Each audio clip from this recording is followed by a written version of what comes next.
In Southern Louisiana, a vicious killer is on the loose, slaughtering his victims in their own homes. The body count rises. Authorities struggle in their search for evidence. They resort to behavioral analysis, hoping to recognize a pattern that will help them identify a sadistic murderer.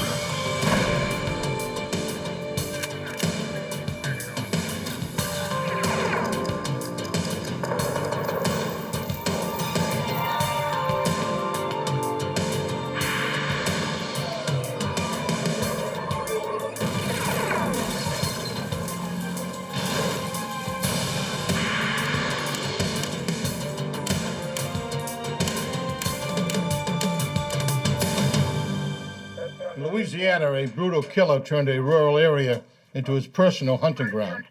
He preyed on the defenseless, the weak, and the elderly. I'm Jim Kallstrom, former head of the FBI's New York office. The killer would lie in wait, often striking while his victims slept. No one was safe, even in their own homes. Working with police, FBI profilers helped to identify a madman, to catch him before he could strike again.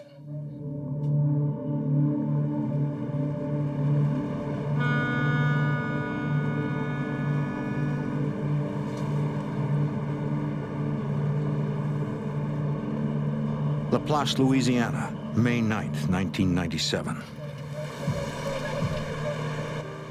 At 9:46 a.m., James Lowell, Jr., a deputy with the St. John's Parish Sheriff's Department, stops by his parents' home. Lowell's sister had called him at work, concerned why their parents aren't answering their phone. The deputy discovers the front door is ajar. He finds his father, James Lowell Sr., on the floor. Dad! Mom! His face is covered with blood. Dad! Mom! He checks his father's pulse Dad! and finds none. Mom! Mom! He looks for his mother. He finds her in the kitchen, brutally assaulted. Mom! Anne-Marie Lowell is unconscious and her pulse is faint, but she's alive. Dispatch is low! Dispatch is low! The deputy calls for an ambulance and backup. My dad's dead, my mom's scared. We both send back her, please. Mom. Oh, Mom. Within minutes, officers, detectives, and EMTs respond to the scene. The brutal attack shocks Detective Todd Himmel of the St. John Sheriff's Department. This is a well-respected family in the community, well-known, good people. Most of our homicides are either drug-related or maybe an argument that escalated. To have a home invasion homicide is uncommon for this area.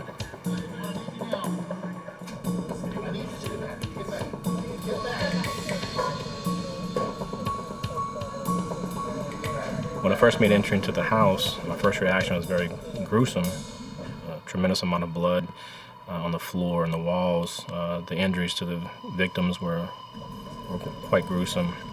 EMTs worked to stabilize Mrs. Lowell for the short trip to River Parish Hospital. Later that day, she dies from her injuries.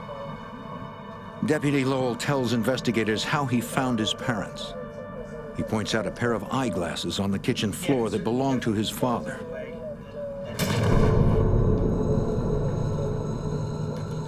Investigators find a blood-stained hammer near Mr. Lowell's body. The nature of the wounds to the victim's head and face lead investigators to believe this is the weapon that killed him. The detectives search the house. When I made entry into the den area and observed the female's glasses laying on the floor with some blood, it was obvious that she was struck in that area.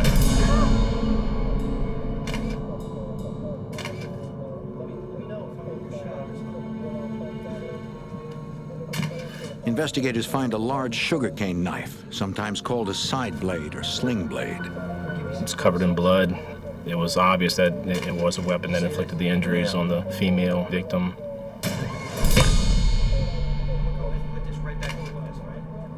Detectives noticed that several volumes of an encyclopedia have been thrown to the floor.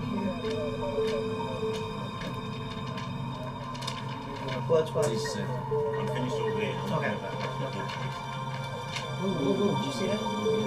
Got money. That's a $100 bill right there.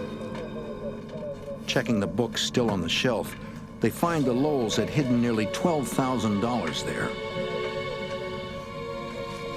Let's just pile them up here. Family members later confirmed the total. The intruder did not find any of the money. Investigators theorized the killer's search was interrupted. He was very close to finding the money. Apparently he was scared before he was able to. The son coming home to check on his parents may have scared him off. Crime scene technicians dust nearly every exposed surface in the house, but the only fingerprints they find match the victims or close family members. Hey, Tony, come here. Need you to get a couple of pictures of this. Investigators search the exterior of the house. Looks like the They discover the phone line, as well as the wires to the alarm, have been cut, Hey, hi, Lars.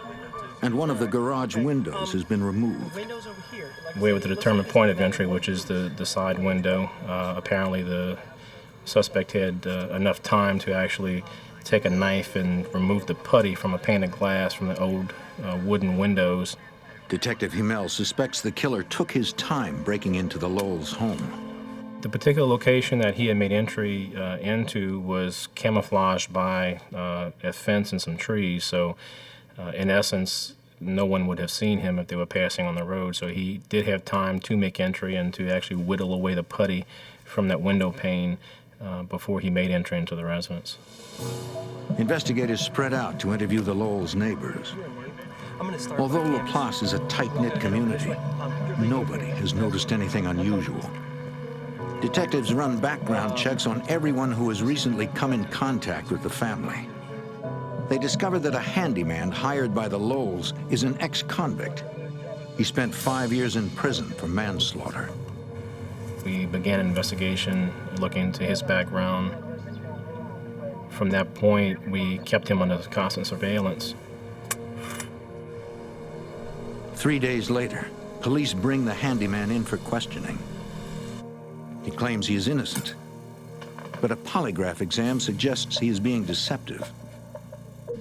anything? Detectives obtain a warrant to search the suspect's home for clues. Crime technicians use luminol and black lights to hunt for blood evidence. Investigators theorize that the ex-con could have murdered the Lowells and quickly returned to his home. Once there, he inevitably would have deposited small amounts of blood. But their efforts turn up no evidence. Although detectives are unable to connect the suspect to the murders, they continue to keep him under surveillance. 5 days later, Detective Himmel arrives at the scene of a second brutal homicide. Another prominent member of the community has been murdered. Officers responding to a missing persons call discovered the body of 58-year-old Joyce Gilmer in the backyard of her home. According to her family, her car is missing.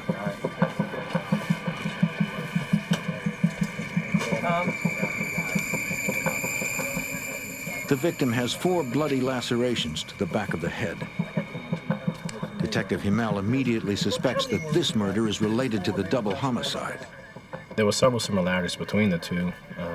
Namely, both victims were well known throughout the community, elderly. They either owned or had owned their own business at one point. The weapon of choice was a sharp-edged object.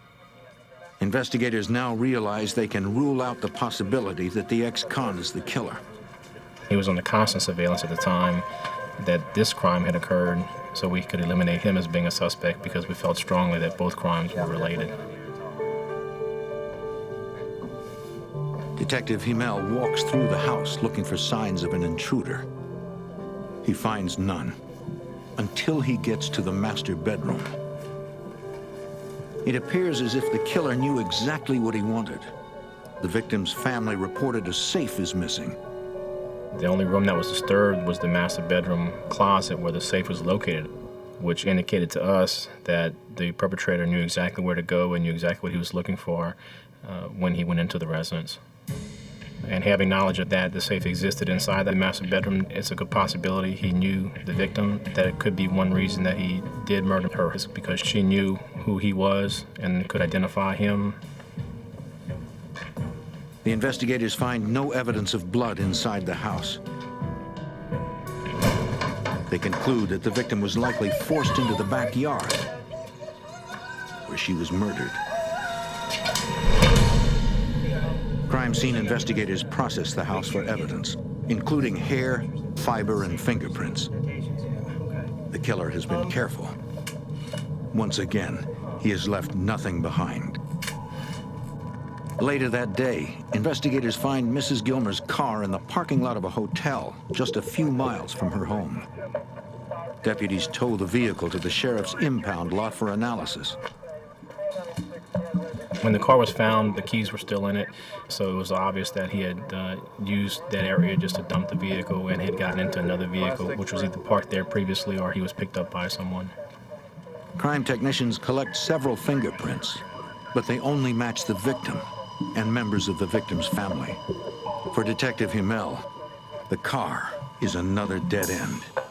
We didn't have any physical evidence that could determine who the perpetrator was or even assist us in determining who the perpetrator was.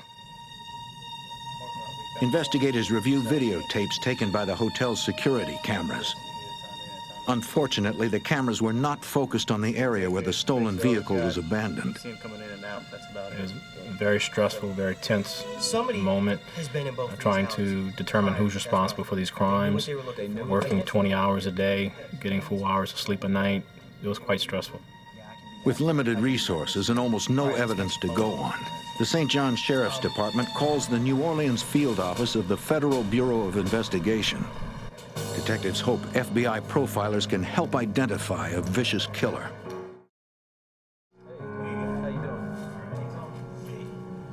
Okay.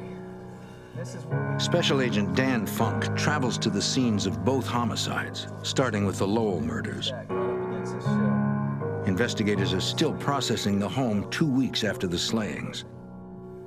Part of my job, being at the field, at the scene, is to provide all the information that the profiling unit at Quantico needs to do their work. They're not at the scene. I'm the local eyes and ears for that unit. What I do is go to the crime scene, try to absorb as much information as I can, and then provide it back to Quantico. Agent Funk tries to determine step by step what happened the day of the murder. I'm looking for pre-offense behavior, offense behavior, and post-offense behavior, which basically means what the subject and the victims did prior to the crime, during the crime, and then after the crime. Small clues help the agent establish a timeline. It appeared that the subject spent maybe the whole night in the garage waiting for the victims to wake up. We noticed that because the newspaper was picked up in the morning, and it was the victim's routine to immediately pick up the paper upon rising. And then it looked like there was coffee grounds in the garbage to indicate that they made coffee and were settling down for their morning routine before the attack occurred. There's one that belongs in the garage. And I'm According to assuming the it's over here. I family, don't really the murder know, but I weapon, assume it's over a here. cane knife or sling blade, was kept in the garage with other tools. The killer had literally hacked Mrs. Lowell to death with a 40-inch blade that he found in her own garage. You could see blood on the floor, blood splattered on the walls. You proceeded through the house, and wherever you looked, there was blood. You could just see marks on the walls and on door jambs where you could picture that the subject just swinging this wildly at the victim. What are you doing? Leave me alone! Leave me alone, Carl!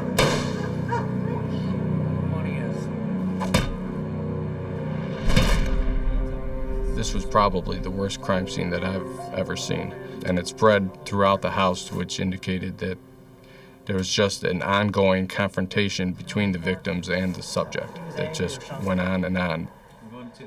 With the discovery of Mrs. Lowell's eyeglasses in the den, investigators believe that was where the killer first encountered his victim.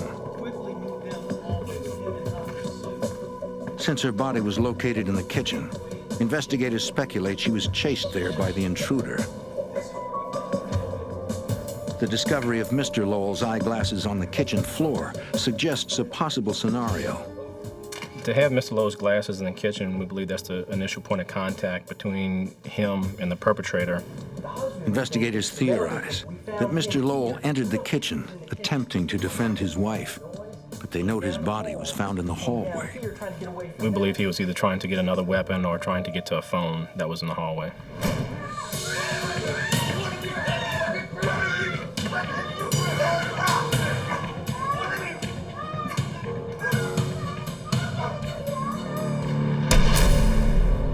After viewing both the Lowell and Gilmer crime scenes, Agent Funk is confident he has enough information to take to Quantico. We definitely believe that this was a case that the profiling unit could assist on. There was a lot of interaction between the victim and the subject, and there were a lot of activity that could be used to come up with an offender profile. But could FBI profilers help identify the killer before he strikes again? In Louisiana, a killer has murdered 3 prominent citizens in a small town. He strikes with extreme violence, but leaves few clues.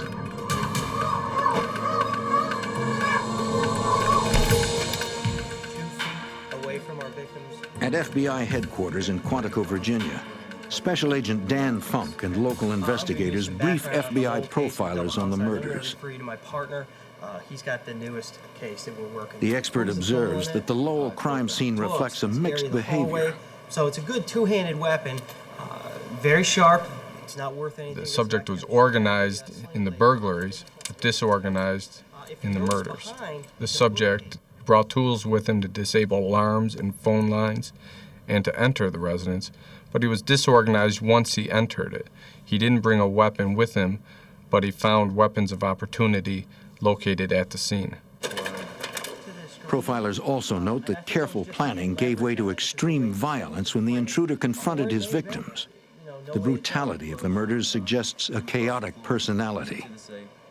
We've got some good stuff here, some good solid police. But the profiler tells St. John's investigators that he will not be able to create a profile powerful enough based on only 2 incidents. Solid profile. They need more data. We can't just sit around and wait for. What I am going to suggest is The profiler's advice to the investigators is to go back and search through their cold case files to look for similar unsolved murders in nearby jurisdictions. All right, I appreciate it. Thank you. Investigators from St. John's Sheriff's Department meet with detectives from nearby parishes. The detectives share the details of their cold case files and make a chilling discovery. They find that over the last year, 3 unsolved homicides bear striking similarities to the Lowell and Gilmer murders. Records show that 8 months earlier, in nearby Ascension Parish, the owner of an auto repair shop was beaten to death with an aluminum baseball bat. A substantial amount of money was stolen from the victim's home. He's in his late 50s. He owns an auto repair shop in my district. It happened about a year before your double murder. 5 months later, in St. James Parish, a 58-year-old woman was stabbed and beaten to death in her home. Police found a bloody knife in the sink. They were unable to recover any fingerprints from the weapon or at the scene. Photos. They had a 58-year-old woman. Less than 3 weeks later, also in Ascension Parish, a 71-year-old woman was beaten and stabbed to death in her bedroom. The victim was stabbed multiple times and bludgeoned with a trophy. Detectives found an open safe in a bedroom closet. The contents, value unknown, had been removed. What was strange was she was found under an overturned couch. Phone lines and alarm wires to the residence had been cut. Investigators conclude that as many as 6 homicides may have been committed by the same killer. But before the task force can ask the FBI to review the new data and create a more detailed profile, there is another attack. Shortly after 4 o'clock in the morning, on July 7th, 1997, detectives from the Ascension Parish Sheriff's Department arrive at the home of Vincent and Julie Roland. A uniformed officer briefs Sergeant Detective Mike Toney. The sheriff's office responded to the 911 call that we received. After the sheriff's office patrol division arrived at the residence, they learned that there was a home invasion. It was a brutal attack. It was a vicious attack upon two elderly people of the community.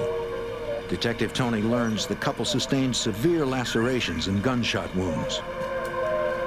Miraculously, they are both alive. The next day, Toney visits the hospital and learns that both victims have been stabilized.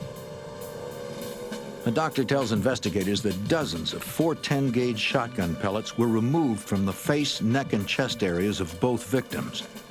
If the Rolands had been struck by larger gauge ammunition, they might not have survived.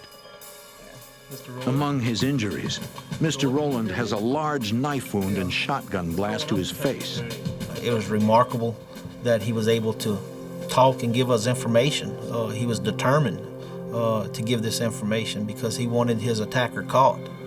And he gave a wealth of information as to how the attack took place. The man tells investigators he and his wife were in bed, asleep.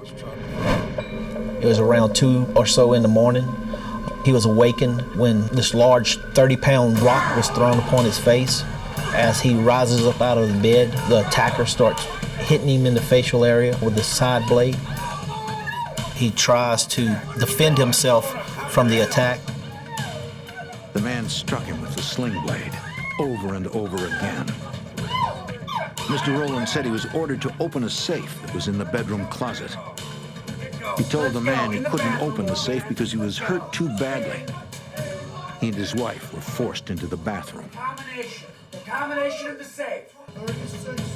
To buy time, he intentionally gave his attacker the wrong combination. 36, 4, 34.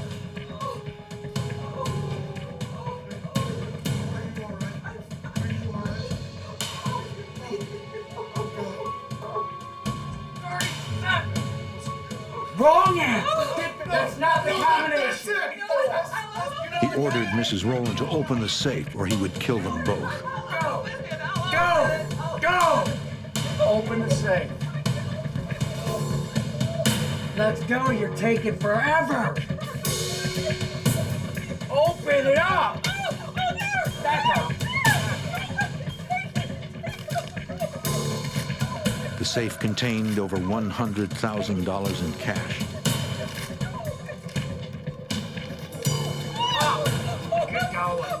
After cleaning out the safe, Stay there, I'll kill you. the intruder moved to the opposite side of the house. No, it's all right. Stay here. Mr. Roland could see him through the bathroom window. All right. Stay there. No, stay here. I'll take care of this. He left the bathroom and went for the chest in the bedroom closet where he kept two guns.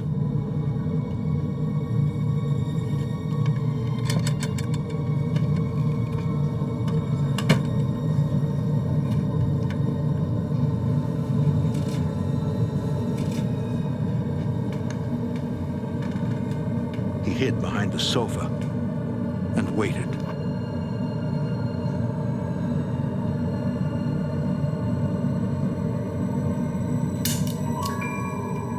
He had taken the wrong revolver. No.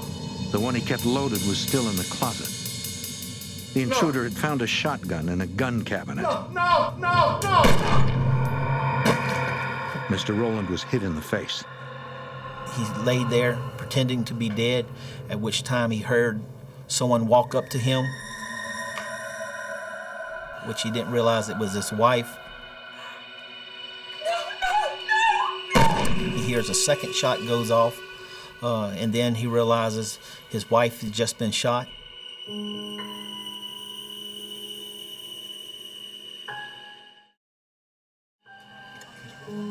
Mrs. Roland tells investigators that she laid still until the intruder left. She then tried to call 911, but the phone line had been cut. Terrified and bleeding, she managed to drive to her son's house, where he called the police. Ascension Parish detectives share details of the Roland statements with investigators. They are confident the attack is connected to the homicides they are investigating. They were linked due to the type of home invasion it was. The perpetrator entered the residence through a window. Prior to opening the window, he had cut the phone wires to the residence, which would disable the alarm system. And then after entering the residence, seeking a weapon of opportunity, and then attacking the victims while they were in the house. The detectives also note similarities in the killer's victims. They were all elderly and owned businesses, and they were wealthy. The Rolands are the only people who have come face to face with this brutal killer and lived to tell about it. Investigators return to the hospital with a sketch artist who creates a composite drawing of the suspect based on the Roland's eyewitness description. They described him as a white male with kind of shaggy-looking hair, thin, very authoritative voice. They described his voice as being of a person from the River Parish, from this area, as far as having a strong South Louisiana accent. Investigators released the composite drawing of the assailant to the local news media. The wanted man is described as being a white male in his 20s or 30s, of average height with medium build and sandy blonde hair. Now, law enforcement from 3 Louisiana jurisdictions finally have their first lead in identifying a ruthless killer. An elderly Louisiana couple narrowly survives a brutal assault on their lives. Their attacker has been linked to 6 murders in 10 months. Now the suspected serial killer is on the loose with over $100,000 in cash. Armed with the survivors' statements, Louisiana investigators returned to Quantico, Virginia to present the newly linked cases to the FBI's profiling unit. The profilers agreed that the 6 homicides and the latest attack are most likely all connected. They suspect the killer lives or works in the area. He is nocturnal, and he may have recently purchased items he normally could not afford. The investigators now have a rough sketch of their suspect, but they need to move fast if they are to catch him. FBI Special Agent Dan Funk. Now you had 2 live witnesses, subjects under pressure to believe that there's people out there who can identify him. So we believe that either he would change his appearance, or he might even leave the area. You've got several good... The profilers recommend forming an official task force and asking the public to look out for anyone exhibiting any of the characteristics identified by the unit. That's what we're going to recommend. We can do that. The public appeal prompts thousands of phone calls to the task force hotline. A security guard from a local video poker casino provides an intriguing lead. He tells a detective that one of the regular customers at the casino looks a lot like the composite drawing he saw on TV. Detective Mike Toney of the Ascension Sheriff's Department. He described the individual as a person who, before these attacks, would come in there and spend very little money. Poor dresser. Since the attacks, he would come in, he would spend a lot of money. He would then started sporting jewelry, riding a new motorcycle, basically changed his appearance. But the security guard does not know the customer's name. He gave a description of the person, what he looked like, as well as a vehicle that he was driven. And this vehicle was very unique. It was actually a truck, a large truck with a large boom on the back of it that was used to like lift motors and stuff and carry them around. The detective reviews the security guard's recorded statement with the rest of the task force. His description of the customer's behavior is consistent with the profiler's analysis. Hearing the security guard's remarks about the customer's truck, a detective realizes he knows the man being described. A pickup truck, it had a homemade hoist on the back of it. The customer is an auto mechanic who once worked for a friend of his, the same man who had been beaten to death with a baseball bat in his home 6 months earlier. A murder linked to their suspect. Yeah, there's a handful of them. The mechanic's name is Daniel Blank. Blank is a former employee of an auto repair shop owned by the victim. He was one of 36 people police interviewed in connection with that crime. Although he had voluntarily given a statement to the police, detectives found nothing suspicious. A check of his record reveals one prior arrest for a minor theft in St. James Parish. That's one side. Anybody want to go out and talk to him? Investigators travel to Daniel Blank's last known residence to ask him some questions.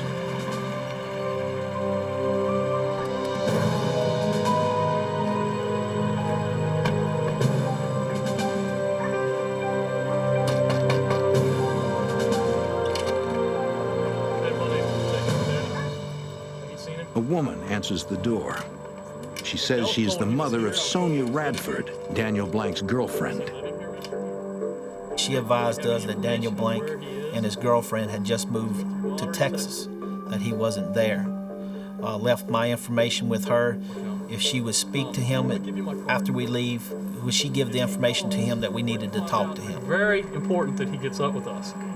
Okay, we greatly appreciate that. All right. Thank you very much. Appreciate it.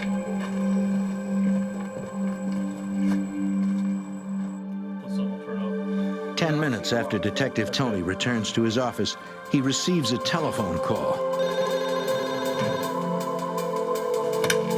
Detective Tony. It is Daniel Blank. Hey, listen, can I put you on hold just a second? He says he is calling from Onalaska, Texas.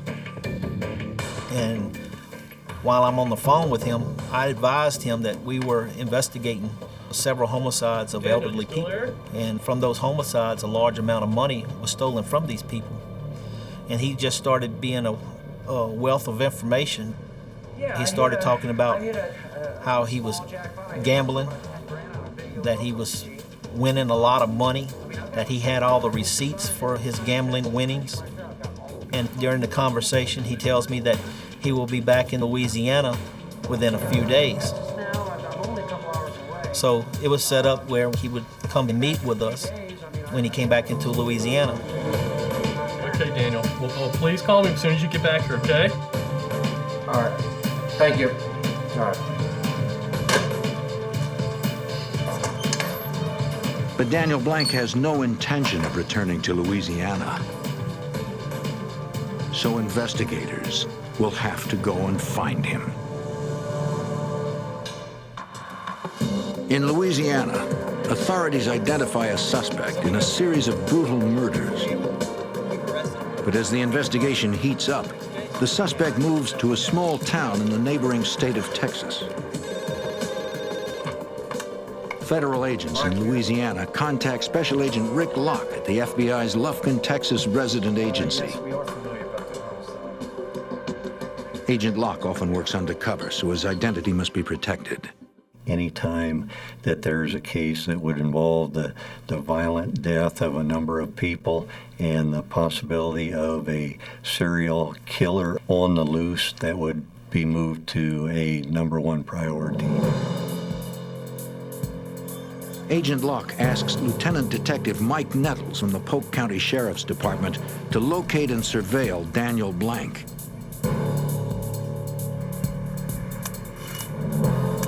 Nettles searches local utility records and finds Blank living with his girlfriend, Sonia Radford, in a trailer park in Onalaska.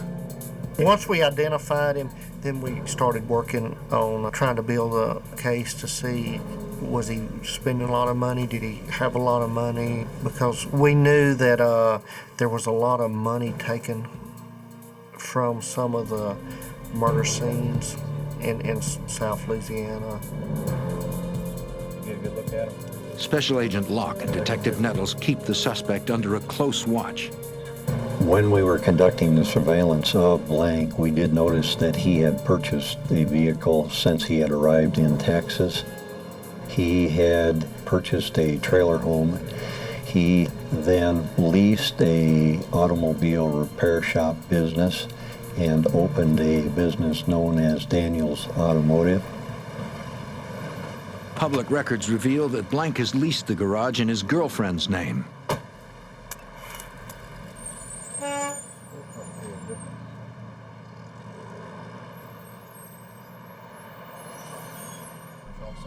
After surveilling Blank for nearly 2 weeks, Agent Locke and Deputy Nettles meet with the Louisiana Task Force and a Texas U.S. attorney. The investigators brief the prosecutor on the results of a financial background check on Daniel Blank. He was spending a large amount of money, which fit the behavioral profile. After doing a financial background on him, we learned that in this year where he was spending all this money, he had no means of income that was showing up on his state employment records. Tony, please. During an earlier phone conversation with Blank, Detective Tony broached the subject of his income. And that's when he started going into his gambling habits. All the money that I got, I won from gambling. So we had a person who was spending literally thousands of dollars at local gambling casinos. And then after doing the background and financial records through the casinos, we learned that he was actually spending more money than he was winning. So he was actually in a negative for his gambling records. In addition to his massive gambling losses, Blank has purchased an SUV, a car, a new motorcycle, 2 trailer lots for $22,000, a $14,000 trailer, and a $4,000 above-ground swimming pool. Records reveal that most of the purchases were made with cash. The prosecutor agrees that the circumstantial evidence is impressive, but investigators have not produced any evidence that places Blank at any of the crime scenes or that connects him to a weapon. If investigators hope to make their case against Blank, they need hard, physical evidence. In Louisiana, technicians have recovered many latent fingerprints from the crime scenes. Analysts have matched most of the prints to the victims and their family members. Technicians compare the remaining unknown prints to a set of Daniel Blank's fingerprints, obtained during an arrest for an earlier minor violation. They determined that the prints do not match, but Blank's old record is incomplete. There are no palm prints in his file. And investigators have several palm prints from the crime scenes listed as unknown. The investigators devise a plan to obtain a set of palm prints from Daniel Blank. Through a records check, Detective Nettles and Agent Locke have learned that Blank does not have a valid driver's license. After weeks of surveillance, they have observed that Blank has a habit of running a particular stop sign near his business. The plan is for Nettles to perform a traffic stop the next time he does.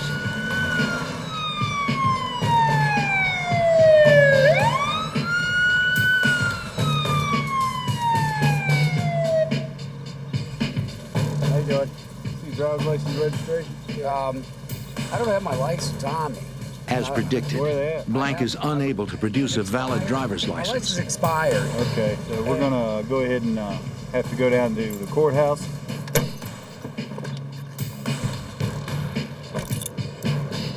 Is all this really necessary, you think? You walk around the side of the car. Yeah. Nettles places him under arrest and takes him to the Polk County Sheriff's Office. During the booking process, officers take a full set of finger and palm prints from Blank. If the palm prints match the prints at any of the Louisiana crime scenes, investigators will have the evidence they need to obtain an indictment. Blank pays a $50 fine and is released.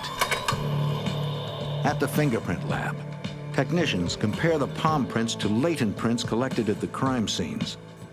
In case after case, the results are negative. They do not match. All the prints collected at the crime scenes either belong to family members, victims, or remain unknown. So for now, suspected serial killer Daniel Blank will remain free. In Louisiana, 6 people are dead, the victims of a vicious killer. An intense investigation has revealed a prime suspect, but no hard evidence to tie him to the crimes. The suspect is volatile. Investigators have to get him off the streets. Now the only person who can provide the evidence they need is the suspect himself. FBI Special Agent Rick Locke. It was decided that we must continue the case by planning for a detailed interview with Blank, as well as conducting a search of his properties. We were looking for any evidence which would definitely link him to the crimes in Louisiana. Investigators served Daniel Blank with warrants to search his business and home. Detective Nettles asks Blank if he will come to the courthouse for a voluntary interview. He agrees.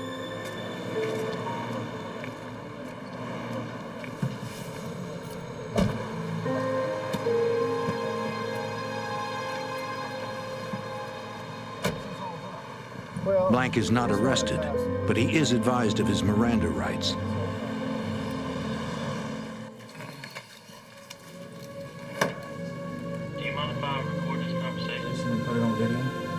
Do you have any problems with that? No, go ahead. Louisiana detectives Mike Toney and Todd Himmel conduct the critical interview. A little bit about yourself.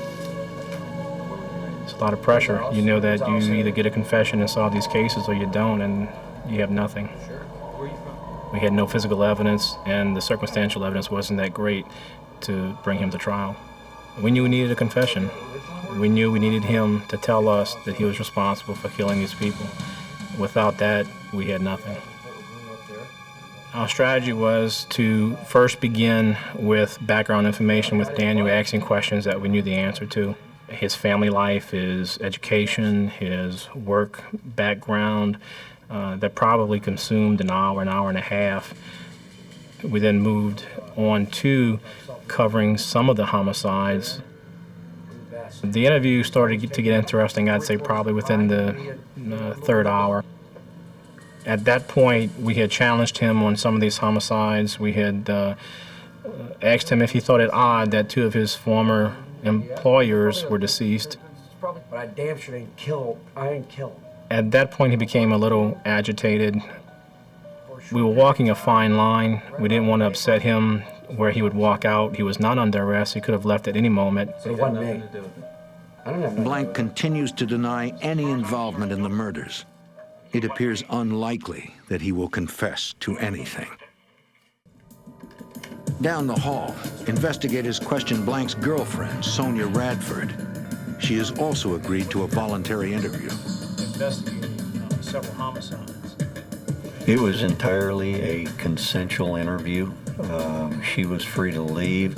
The interviewers approached her and asked if she would willingly visit with them in an interview room at the courthouse, and that was done. She did agree.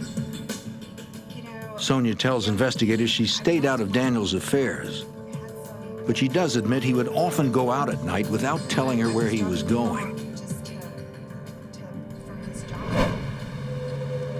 Sonia also admits that a couple of times she dropped him off around the areas where the murders had been committed.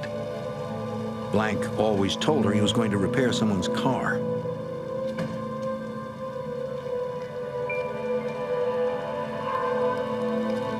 Sonia tells investigators she never wanted to believe Daniel was involved. A few doors down, Blank continues to deny any responsibility for the crimes. I need you to go on record. I'd like you to take a polygraph, if that's okay with you. He even agrees to take a polygraph exam.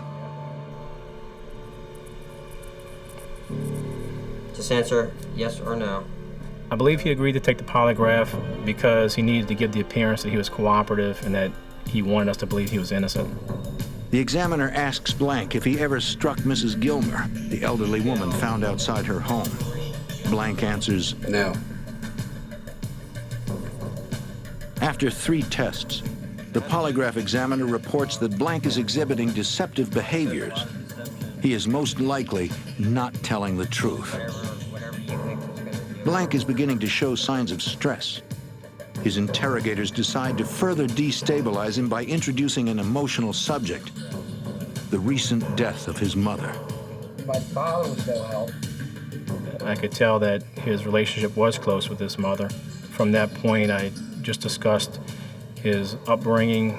He came from a large family. I helped her as much as I could. I knew it wasn't easy for him because of the size of the family and both parents trying to provide food and support and housing for their children. Daniel, did you love your mother? Yeah. If she were alive today and you were involved in these murders, do you think she'd want you to do the right thing? Yeah. Did you mean to kill Mrs. Gilmore? No. That was very important. That was the first admission that he had made that he was responsible for committing that crime. Once Blank begins to confess, he doesn't stop. He ultimately admits to 6 homicides and 2 attempted murders. He tells Detective Himmel about his first murder, which occurred 8 months before the St. John's double homicide. Blank tells investigators he worked for the victim and claimed the man owed him money for a job he had done. He says he entered his boss's home and found him asleep on the couch. He tried to take his wallet, but the man woke up. Blank claims the man attacked him with a baseball bat. When he slipped and fell, Blank got a hold of the bat and started hitting back. He didn't stop beating the man until he was dead. Blank said he took $800 or $900 from the man's pockets. I lost. He knew what he was doing was wrong. He knew the difference between right and wrong. And I believe after that first homicide, it just became easier and easier every time it occurred again. In his confession, Blank consistently claims he acted in self-defense. I shot them. He insists that all 6 murder victims attacked him first. So he was trying to kill you? They were trying to kill me. I appreciate you being honest. Blank's interpretation may be self-serving, but his memory of the crime scenes is nearly photographic. The recollection was amazing. The amount of detail he was able to remember, being able to draw diagrams of the homes, draw diagrams of weapons that he used. His attention to detail was amazing. The confession continues for 13 hours. By the time he got to the end, he was very comfortable, drinking his soft drink, smoking a cigarette, very comfortable, nonchalantly discussing these crimes in detail. Authorities in Texas arrest Daniel Blank on murder charges and then extradite him to Louisiana to face trial.